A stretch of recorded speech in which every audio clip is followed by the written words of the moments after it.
This industry is in more danger than it's ever been today, and he's 100% correct.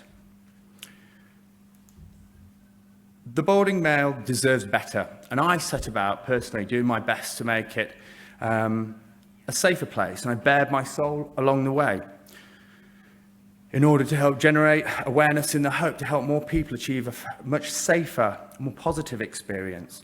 My journey has led me to working with very ethical, caring organisations, clinics and resources that share the same message and the passion to protect patients and create change, positive change, because it's time for change, in my opinion. And I think that's the common message that's getting sent today. I initially talked from personal experience. I was on the internet as specs. I wrote an ebook, I did a bit of blogging, and my journey and passion enabled me to share my experiences and get educational information seen and heard by vast numbers of people on a number of different platforms. All my efforts to bring awareness to the good, the bad and the ugly of this industry from a patient's perspective has led me to becoming a full-time job. Today, I have the pleasure of being able to represent and work with a number of highly regarded clinics and surgeons, as well as global brands as a hair loss ambassador in order to help distribute and spread accurate, honest information to the consumers. I write a blog regularly for The Telegraph. And I most recently was in GQ magazine, BBC Radio Scotland, and The Times only last week. That's not to toot my own horn. I'm just in a fortunate position to be asked the question by different medias. I'm also Radio 5 Live's go-to guy with regards to providing them my insight when a new hair loss topic hits the headlines.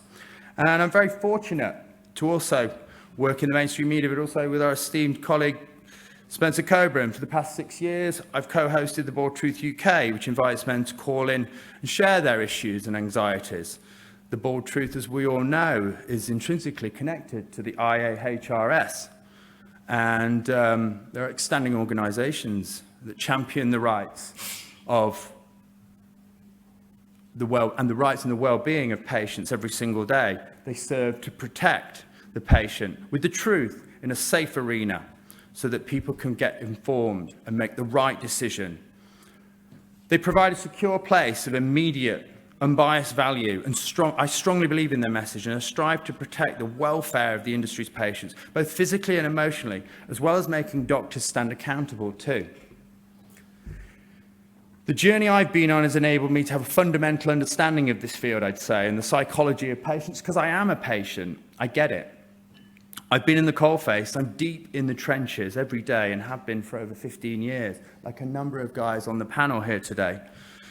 A massively underestimated component of the patient hair loss is the psychological, element. And there are many strings to this instrument and hair loss that meet the eye.